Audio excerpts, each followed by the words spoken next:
The morning the squash came in, it was a Tuesday, the second week of October in 1987, and the fog was lying so low over the bottom ground, you could not see the fence line from the porch, only the tops of the corn stubble poking through it like the backs of something swimming. I remember it clearly, because the thermometer nailed to the smokehouse read 41 degrees, and there was that smell in the air that comes right before the first hard frost. A green smell, going brown at the edges. And my wife Dell was standing in the kitchen doorway with her coffee, watching the truck come up the lane. It was not our truck. It was a flatbed borrowed from the Mercer boy down the road, and on the back of it were crates, and in the crates were squash. 700 of them, near enough, butternut and Hubbard, and a good many acorn, and every last one of them bruised, scabbed, split, or gone soft on one side. Dell had bought the whole lot for $12. Not $12 a crate. $12 for the whole load, because the grower down at the produce auction could not sell them and did not want to haul them to the dump and pay the tipping fee. And Dell handed him a 10 and 2 ones and told him she would take them off his hands. I want to be honest about my reasons for telling you this, because it would be easy to make it sound like I saw the wisdom of it from the start, and I did not. I stood there in the yard with my hands in my coat pockets, and I watched the Mercer boy back that flatbed up to the hog lot, and I thought to myself that my wife had lost whatever sense the good Lord had given her. Rowed, $12 was not much money, even in 1987. But it was $12, and we did not have a great many of them to be handing to men for their garbage. That is the word I used in my head. Garbage. I had been raised to feed hogs. Corn and shelled corn was what a hog got, and if you wanted to fatten one proper, you gave him more of it, and that was the beginning and the end of what I knew about the subject at the age of 59. Now I should tell you about the sows, because they are the whole heart of this thing. We had 11 brood sows that fall. Big rangy things, mostly Hampshire with some Duroc worked in, and we were running them on the far end of the bottom ground where the old creek channel used to be before it got straightened out, back in the 30s. That is low, black, wet dirt down there, and it grows weeds like it was paid to. And we kept the sows on it, mostly to keep the brush down, and because it was too soft to run a tractor over most of the year. We had a farrowing barn up top, and we would move them up when their time came. But through the summer and into the fall, they lived down in the bottom and rooted and wallowed and did what hogs do. And we carried corn down to them in the mornings and the evenings, and that was the arrangement. The fall sale at the county stockyard came the third Saturday of November, and that was where you took your feeder pigs and your cull sows, and now and again a fat barrow, and it was where every hog man for 40 miles judged every other hog man by the flesh on his animals. There is no vanity, quite like the vanity of a man standing at a sale ring, and I had my share of it. I wanted my sows to look good. What I did not have was a good way to make them look good, because corn was 90-some cents a bushel that year, going up, and it took a mountain of it to put condition on a grown sow, and I had been counting that cost all summer with a sourness in my stomach. So there was the sourness, and now here was my wife, with $12 of somebody's throwaway squash, and I said to her, plain enough, Dell, what in the world are you going to do with 700 squash? And she did not answer me the way you would think. She did not say she was going to feed the hogs, though that is exactly what she meant to do. She said, your daddy fed pumpkins, that was all. Your daddy fed pumpkins. And she went back inside to her coffee, left me standing in the yard with the fog coming apart in the risen sun, and that sentence sitting on me like a hand on my shoulder, because my daddy had been dead 9 years by then. Gone in the winter of 1978, and I did not like to be reminded of him carelessly, and I did not think Dell had said it carelessly. She had said it the way you set a thing down on a table where a man will have to look at it. My father was a hogman before me, and his father before him, and the three of us had worked the same 240 acres in an unbroken line going back to before the First War. And I will tell you that of the three of us, I was the least of them, and I knew it even then. My daddy could look at a shoat and tell you within 5 pounds what it would weigh in 90 days. He fed by instinct and by watching, and he wrote things down, which I did not do near enough. And it was the writing down that would come to matter in this story, though I did not know that yet standing in the yard. I remembered pumpkins, if I am honest, only faintly. I remembered wagon loads of them come the end of October, culls and rinds from a fellow who grew them for the roadside stands, and I remembered my father busting them open with the flat of an axe and the hogs going after them like it was Christmas, and I remembered the sound of it, that wet crunching and the orange all over everything. But I was a boy then, and boys do not ask why. They just see the thing done and think that is how the world is, and then they grow up and forget that the world was ever done that particular way. I did not say any of that to Dell. What I did was grumble, and I helped the Mercer boy unload the crates against the smokehouse wall in the shade, because Dell said they would keep longer out of the sun. And then I paid the boy $2 for his trouble and his gasoline, which meant the whole enterprise now stood me $14. And I made sure to say that number out loud, so my wife would hear the weight of it. She did not rise to it. She has never in 50-odd years risen to my grumbling, which is one of the several reasons I married her, and one of the several reasons she has outlasted every foolish notion I ever held. That evening I carried corn down to the Sows like always, and I stood at the fence and watched them eat, and they ate the way a hungry hog eats, which is to say greedily and then indifferently, cleaning up the corn and then wandering off to root and wallow. And there was a leanness to them across the shoulders and down the ham that I did not like. And I stood there in the last light doing the arithmetic in my head of how many bushels it would take between then and the 3rd Saturday of November to put the look on them I wanted, and the arithmetic was ugly, and I went up to the house in a mood. The next morning Dell took a wheelbarrow and a corn knife down to the smokehouse, and she loaded up maybe 40 of the squash and rolled them down to the hog lot. And I went with her because I did not have anything better to do, and because I wanted, I will admit, to see it fail. She split them along the fence line with the corn knife, one good chop each, and pitched the halves over into the lot. And I want to tell you what those 11 sows did. They came at a dead run. I had never in my life seen a grown sow run for corn the way those sows ran for that split squash. They buried their faces in it. They ate the seeds and the pulp and the soft flesh, and then they gnawed the rinds down to nothing. And the sound of it was that same wet crunching I had heard as a boy and forgotten. And for a minute I was 50 years gone, standing at my father's elbow in a different October. Dell did not say anything. She did not have to. She rolled the empty wheelbarrow back up the hill and left me at the fence. And I stood there longer than I meant to, watching those hogs work over the last of it. Now I would like to say that was the moment I understood, but it was not. Because I am a slow man, and I distrust a thing that looks too easy. What I told myself was that the hogs liked the squash the way a child likes candy, and that liking a thing and being fattened by it were two different matters, and that come the sale I would find out the truth of it, and it would not be good.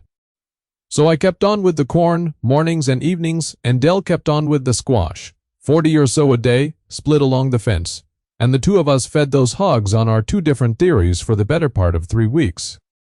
And the whole while the squash pile against the smokehouse went down, and I found myself, without quite meaning to, keeping account in my head of how many were left, and worrying a little when the soft ones started to go off, and Dell salvaging what she could of those and feeding the spoiled parts first, so nothing was wasted. There is a thing that happens when you watch an animal eat something with that much appetite, twice, 3 times, and it begins to work on you, the certainty of the animal. And I began, against my own stubbornness, to pay attention. It was around the end of that first week, a rainy evening, when the bottom was too wet to do anything useful, that I went out to the machine shed and got up on a crate and reached back into the top of the cabinet where I kept my father's things. Where my father had kept things, because I had a memory sudden and clear of him writing in a book. He had a way of licking the pencil and writing small, and the book he wrote in was a marbled composition book, black and white, soft-cornered, and there had been more than one of them over the years, and I had put them away when he died, and had not looked at them since, because I did not like the feeling looking at them gave me. But that rainy evening the pumpkins were on my mind, and the sale was on my mind, and I got the books down, 3 of them, and I brought them into the kitchen and sat under the light with Dell across the table shelling walnuts, and I opened the newest one, which went back into the middle 70s, and I turned the brittle pages that smelled of machine oil and mouse, and I read my dead father's small, careful hand for the first time in 9 years. I want to tell you what those pages were like, because they were not a diary, and they were not sentiment. My father did not write down his feelings. He wrote down weights and dates and weather and prices, column after column, the way a man keeps a ledger. And reading them, I understood him better than I had understood him alive, because there in the numbers was the whole shape of his attention. Farrowing dates, litter counts, which so lost pigs, and which raised all she had. The date of the first frost every year, going back a decade. The price of corn at the elevator, and beside it, in a column of his own devising, what he figured a hog cost him to finish. And every October, sure as the leaves, there it was, the word pumpkins, and beside it, a wagon load and a count, and I sat there with my finger on the page, and I felt something turn over in my chest. But it was not the word pumpkins that stopped me. It was a line further down in the fall of 1974 that my father had underlined, and beside it he had written something I did not at first understand. And that line is the thing I carried around with me for the next 2 weeks, and it is the thing this whole story turns on, and I am going to make you wait for it the way I had to wait. Because that is only fair. The line said, plain enough, 22 head on squash, no corn, 6 weeks. And that by itself would have been remarkable to me, because I had never once in my life run a hog without corn, and the idea of it struck me as reckless. But it was what he had written next to it, underlined twice, that stopped me cold. He had written, fatter than the corn hogs, and then, smaller in a hand that looked like he had come back to it later with a different pencil, because the lead was darker, he had put down a question, and it was the question that told me my own father had wondered the same thing I was now wondering, and had never quite settled it. He had written, why? Just that. Why? With no question mark, the way a tired man writes at the end of a long day, and I understood that he had seen the same thing I was starting to see, that the squash hogs came up fatter and sleeker than the corn hogs, on less feed and less money. And he had not been able to account for it, and he had died with the question open. And I sat at that kitchen table, under the one bulb, with the walnut hulls piling up on the newspaper in front of Dell, and I read that line over, I do not know how many times, 22 head on squash, no corn, 6 weeks, fatter than the corn hogs. Why? And I felt the strangest thing, which was that my father had left me a task. Not a memory. A task. He had asked a question and left it in a book in the top of a tool cabinet for whoever came after him to answer. And it had taken 9 years and $12 of somebody's garbage for the question to find me. I closed the book that night, and I did not tell Dell what I had found, and I will own that.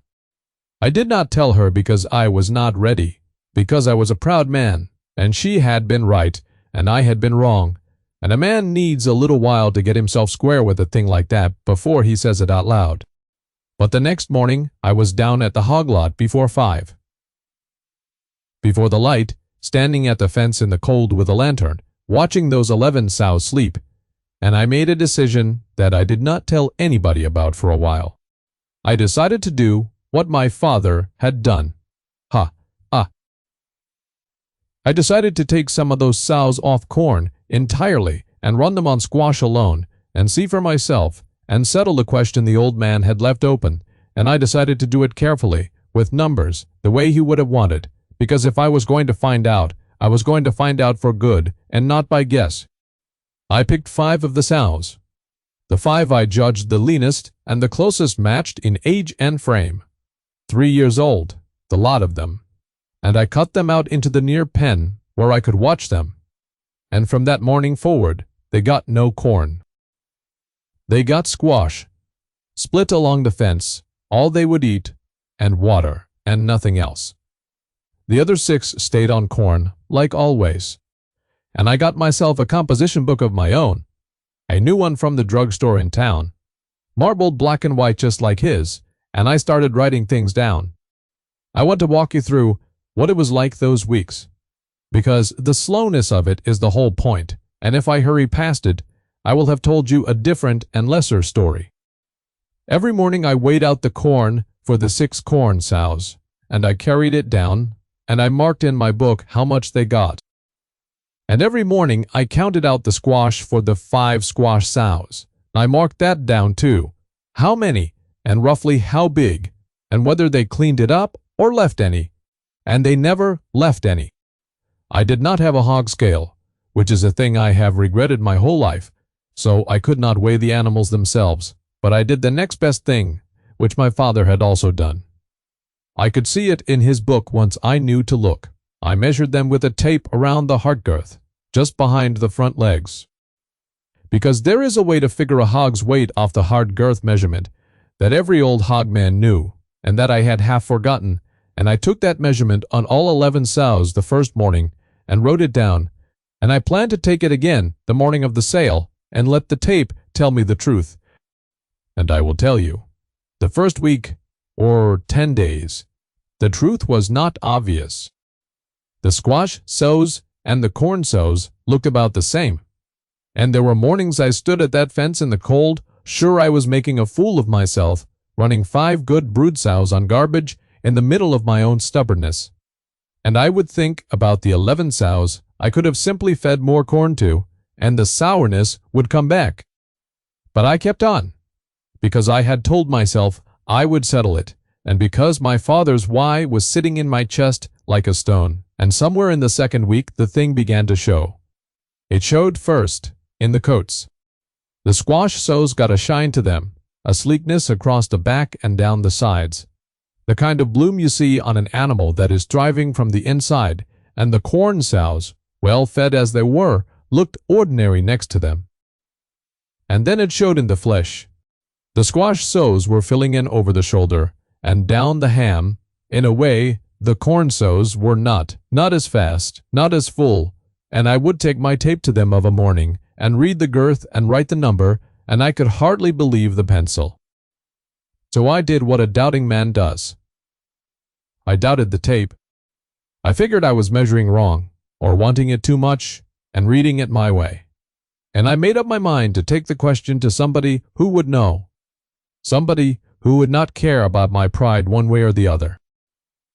There was a man at the county extension office in those years, a young fellow, 30 maybe, with a college degree in animal science and a clean tan Carhartt jacket and a way of talking that made you feel he had a chart for everything. And I do not want to be unkind about him, because he was a decent enough young man and he meant well, but he was certain, and certainty was his whole trade. I drove into town one afternoon in the 3rd week of October, and I sat down across his desk and I told him straight that I was running 5 brood sows on nothing but coal squash, no corn, and I wanted to know from a science man what I could expect. And he was polite, and he was patient with me. The way you are patient with an old man who has got a notion, and he pulled out a table, an actual printed table, and he ran his pencil down a column, and he told me the number. He said, squash your winter squash ran maybe 85, 90% water, and that on a dry matter basis you were looking at feed value well under half of shelled corn, call it 40%, and that a hog run on squash alone would maintain, might, but would not finish, and that if I wanted condition on those sows before a November sale, I needed to get corn back into them, and the sooner the better. He said it kindly.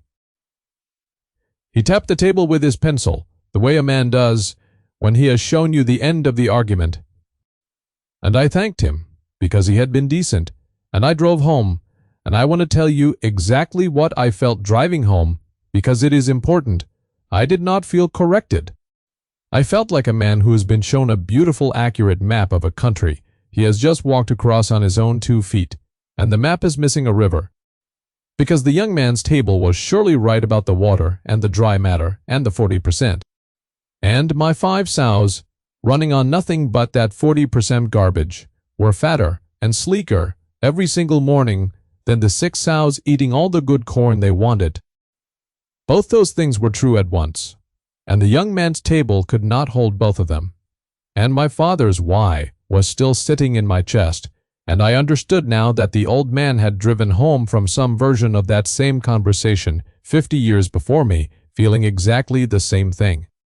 When I got home, Dell was on the porch, and she looked at my face, and she said, "Well," and I told her what the extension man had said, the whole of it, the 85% water and the 40%, and the maintain but not finish. And Dell listened to all of it without interrupting, which is her way, and then she asked me the one question that turned the thing, and she asked it plain, drying her hands on her apron. She said, "How many acres did your daddy ever run 100 head on?" And I said, "I do not follow you." And she said, "Your daddy fed pumpkins and squash every fall for 30 years and never wrote it down as a mistake. He wrote it down as a thing that worked. A man does not do a thing 30 years running if it costs him money. So either your daddy was a fool, or that young man's chart is missing something, and I never once in my life heard you call your daddy a fool."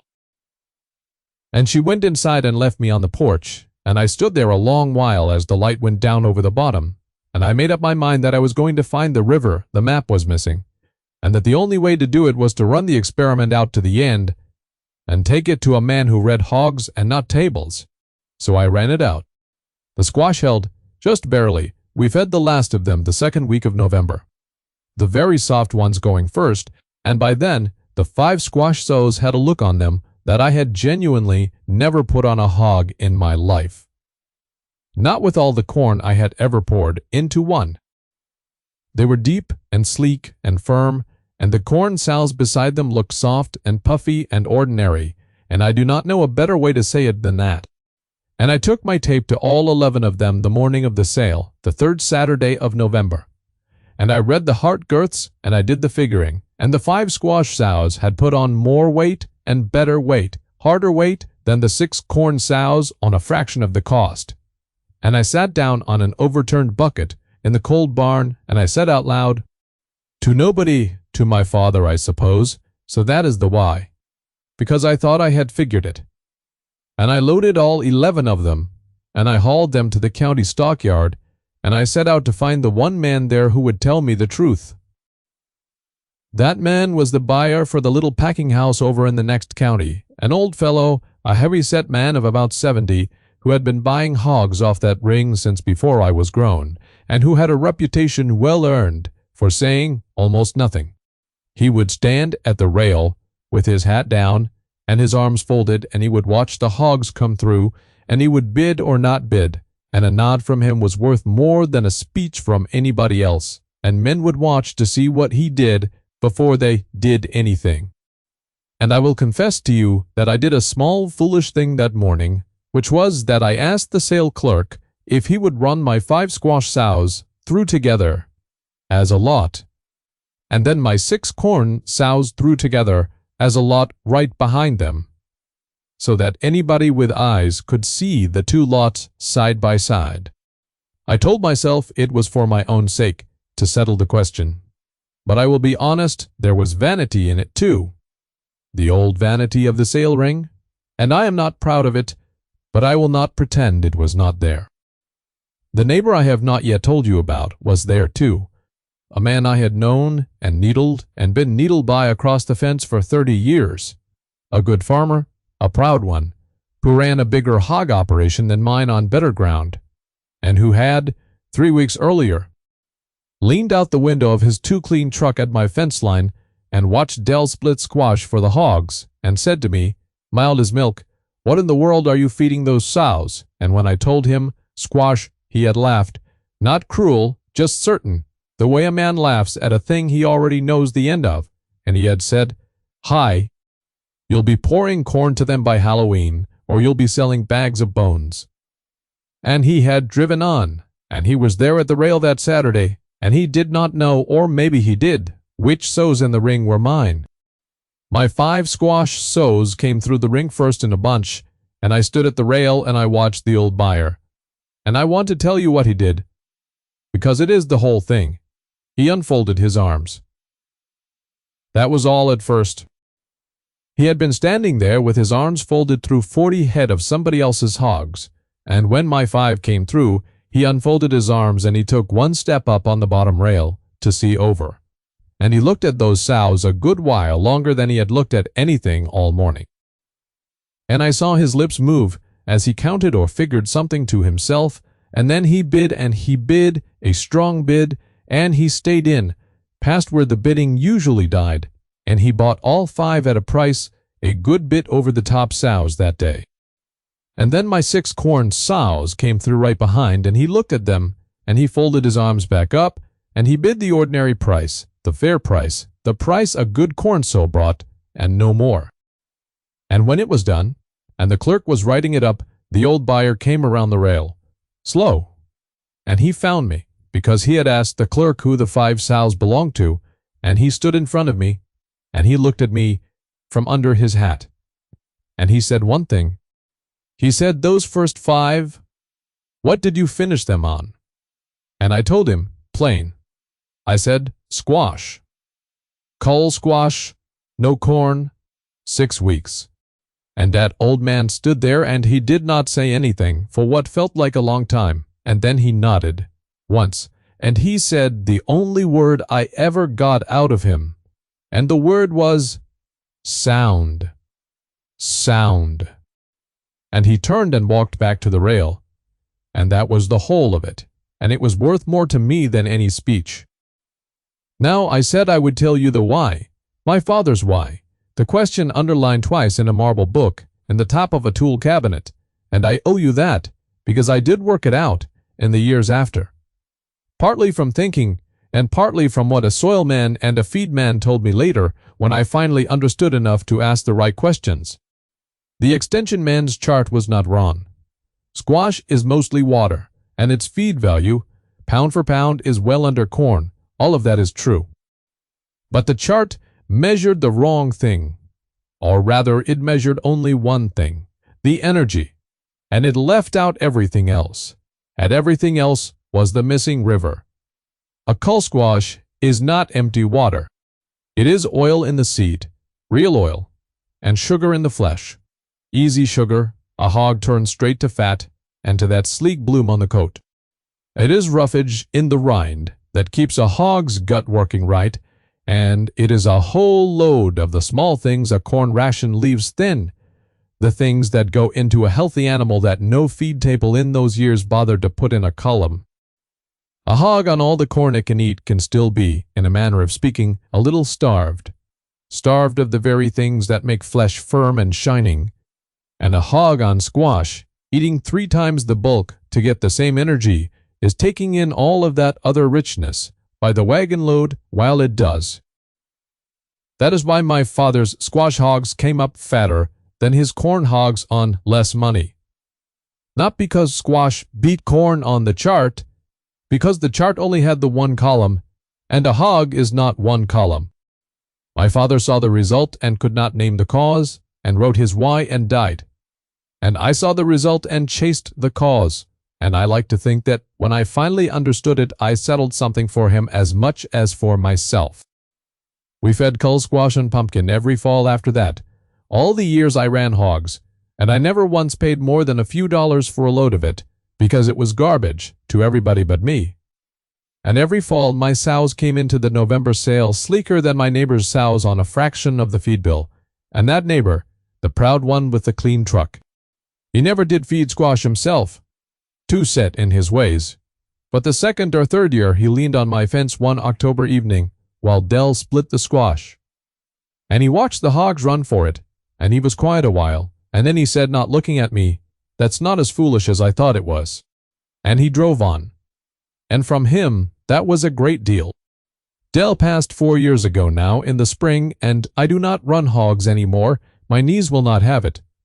But I have kept every one of those marbled books, my father's 3 and my own, in the top of the same tool cabinet, and now and again on a cold evening I get them down and read the small careful columns of a dead man's attention, and I read my own beside his, and I think about that $12 and the 14 with the Mercer Boys gas, and I think it is the best money anybody in my family ever spent, because it was not really about the squash, and it was not really about the hogs.